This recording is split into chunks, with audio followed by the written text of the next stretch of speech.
What's up, guys? Welcome back to Deck Tech for Decks. I'm your host Caleb. If you want to support me, you can now follow me through Patreon. Not only is it the best way to support the channel, additionally you'll get more say in what decks I cover. Special shout out to my high contributing patrons. Newsome, you rock. Now let's get into today's video. Today we're going to be taking a look at the Universal Beyond Jurassic World Commanders. Not only are we going to take a look at them, we're going to take a look at how powerful they are, and we're going to go over what's in their 99. And to top it off, if any of these commanders pique your interest, there will be full deck lists in the description down below. So you're not only going to get a basic knowledge of what the deck's trying to do, you're also going to get a full deck list along with it if a commander piques your interest. So without further ado, let's get into it. Henry Wu, this guy's an insane value engine. I hard focused on creating tokens that were 3 power. So we're using stuff like Green Sleeves, Coma Cosmos Serpent, Tindershoot Dryad. These are going to ensure that we definitely have enough fodder for those humans. And then we're using stuff that can create a lot of humans like Horn of Gondor that can be incredibly explosive, draw us a ton of cards, and get us a ton of treasure tokens. From there, we want to use stuff like Sakashima to either copy our commander or our Coma Cosmos Serpent, because honestly, copying Coma can end out the game pretty fast, but copying our commander nets us additional treasure tokens.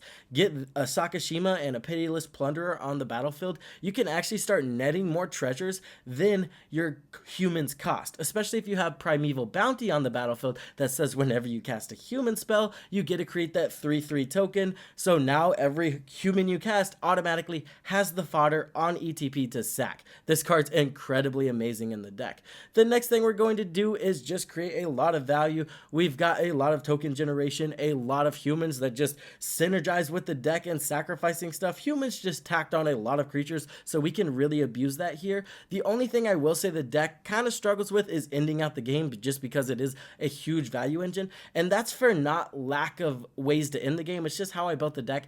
I don't really enjoy including infinite combos or just Craterhoof Behemoth in a deck because it's good. So because of my restrictions, the ending out the game takes a little bit to get there, but I think it's worth it just to keep the power level at a, fair level. So we went with stuff like Kamal, that way we can buff up our entire board of either serpents or humans. We do have a Chatterfang Pitiless Plunderer infinite combo, just because they're both amazing in the deck and I can't exclude either. So just so happens if you get those two things on the battlefield, they go infinite, and that can result in you ending the game.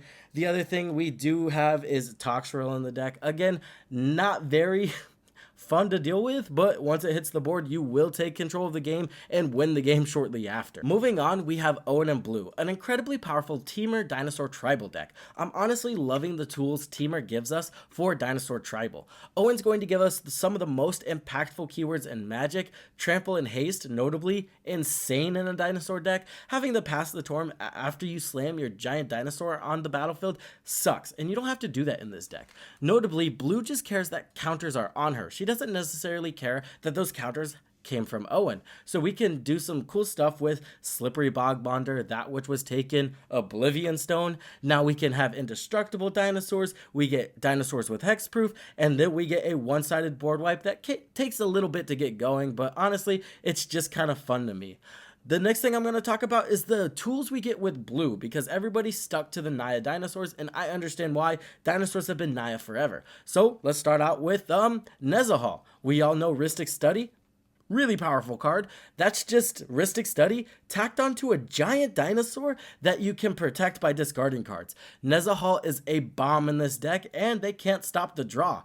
Another thing we get is Kindred Discovery. Now whenever we're attacking or casting those dinosaurs, we're drawing into more cards. Last but not least, we have Shaman of the Great Hunt. Not a dinosaur, but honestly, this is insane in the deck. We get constant card draw, and our dinosaurs just get to keep getting bigger.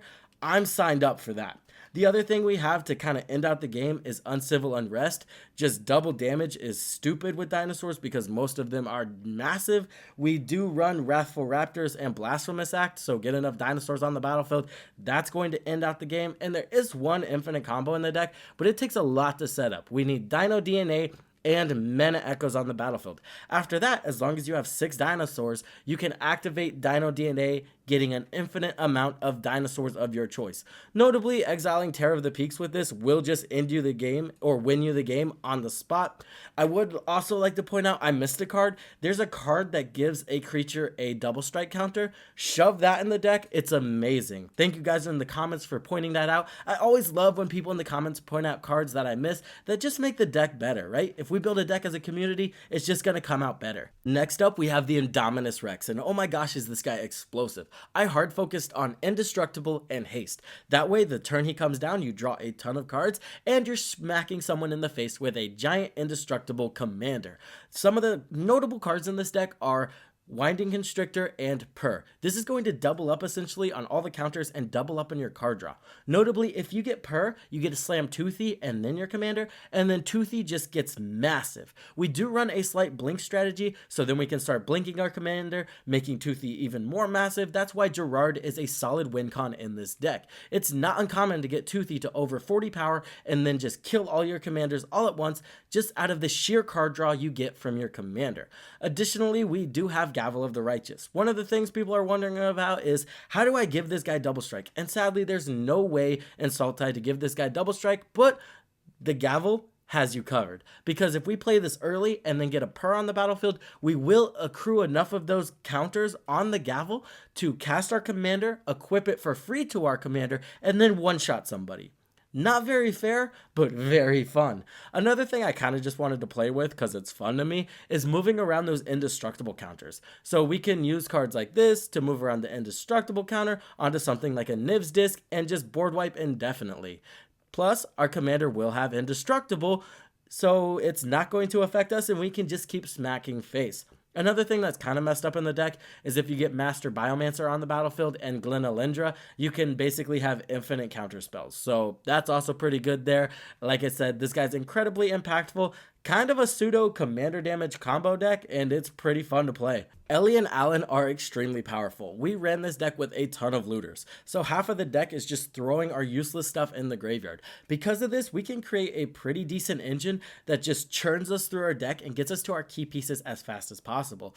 Emoti is going to be amazing here. Since Explorer is a cast trigger, it's just going to give all of those massive spells cascade, and then we are running stuff like Apex Devastator, Coma, some Gold Dragon. This guy's insane, first of all. A little bit underrated, creating 20 or up to 20 flying creatures can just outright end the game. Kamal, we've got some bombs in this deck.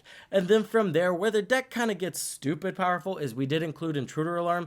Might take that out later because honestly, I haven't had a game where I've cast it and lost, just because you throw your entire hand onto the battlefield, redraw a new hand with a Jace's Archivist or your looting effects, and then you can activate your commander again. As long as you're throwing stuff on the battlefield, you're untapping everything, and the whole deck is centered around creatures that tapped. So it seemed like a really synergistic piece, might be too synergistic, and like I said, as soon as that hits the battlefield, it gets insane, and also we can get to it pretty easily since most of the deck is just looting us through our entire library. So that's going to be, at the end of the day, pretty powerful. Last but not least, we have the Indoraptor, and I think this guy is going to be the most powerful out of the bunch. Now, this deck has been accused of just being another Dragon's Approach deck, but I assure you that is not what this deck is. First of all, we are running 6 cost reducers: Burgi, Goblin and Narcomancer, Locket of Yesterdays, Ruby Medallion, Stormkiln Artist, and Urabrask. So the redundancy is insane there. And then we are running 21 Dragon's Approaches. So now all we have to do is cast 1 Dragon's Approach and then our commander, and boom, he has 12 power. That's insanely abusable, especially when we can double it up very easily for like 2 mana using the Skullspore Nexus.